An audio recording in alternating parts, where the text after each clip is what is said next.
Well, the Southwest agitation is baseless as far as I'm concerned. For this reason, the Odudua Republic it has no meaning at all, because if there is any injustices in Nigeria today that has been perpetrated against other ethnic group, then it is the one between Hausa people and Yoruba people working together. Because right now they are in power from 2015 to date.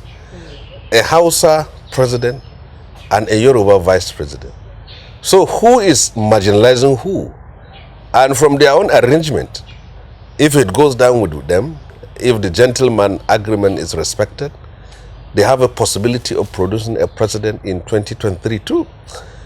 But ask yourself, where is a Yoruba man marginalized in Nigeria? I was one of those who stood and fought for June 12 in 1993. I went to prison for it. I was in prison for 4 years until Abacha died, and then we were all released. During Babangida's time, he arrested me. I was in prison until Babangida left seat. Shonekan too arrested me for 2 weeks. After he died, Abacha arrested me for 4 years. I was in Kirikiri prison. I was sentenced to life imprisonment. From there, they transferred me to Port Harcourt prison. And then from Port Harcourt prison, I was in Aba prison in Abia State, where until Abacha died in 1998, then I was released. So I was part of the struggle to ensure justice is done and we remove military out of government. So as far as I'm concerned, Sunday Igboho is a product of a certain sentiment that has come today.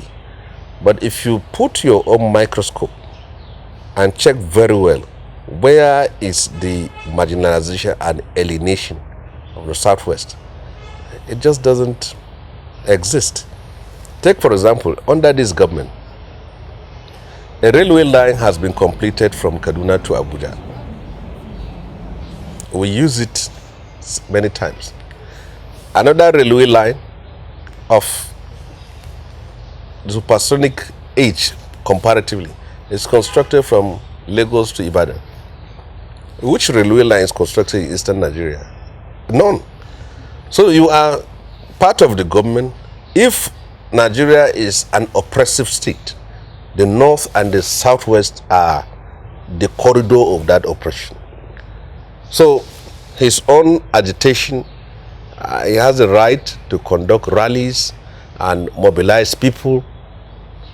In a country like this, where there is so much anger, there is so much poverty, there is so much disenchantment with the government, any person who is angry, who is marginalized, who is oppressed, who is disenchanted with the way this country is being run, any form of movement you can join. You can imagine me, myself, if I am in their own position and I felt those who should lead the protests are not leading. Any protest against the government, I'm certainly going to join. So, protests that are peaceful and moving towards challenging an order, there is nothing wrong with it. Picking up arms and killing people is what we don't like. And like I've said, it comes with a lot of gross human rights violations. In the north, for 10 years of the war against Boko Haram and terrorists, there were reports of serious gross human rights violations. People are innocently were arrested and executed by the military and the police on the ground of being framed as being terrorists. Communities are being razed and burnt down on the ground that they are either giving backing or they are conspiring with terrorists. So this is the same thing happening in southeastern part of Nigeria.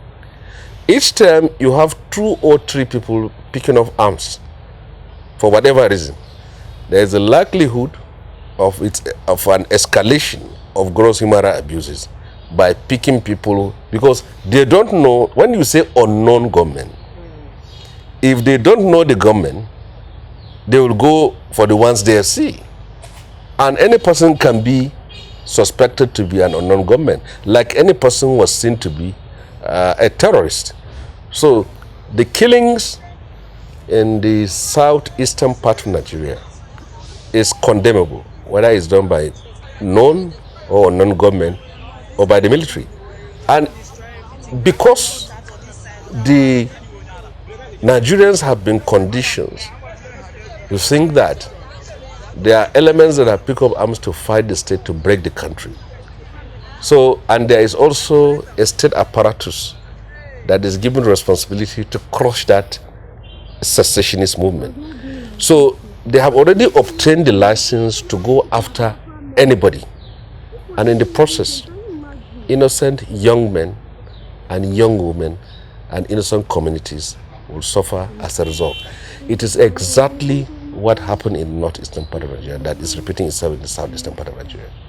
So apparently we haven't learned a lesson. No lessons have been learned, and I hope we will do that, because the earlier the better. Because if you continue to kill innocent people, you will find it difficult to fight the battle you want to win. Because the moment you continue to kill innocent people, you'll be losing the support of the society you are trying to win. And you will simply be fueling the flames of insurgency and secession in that place.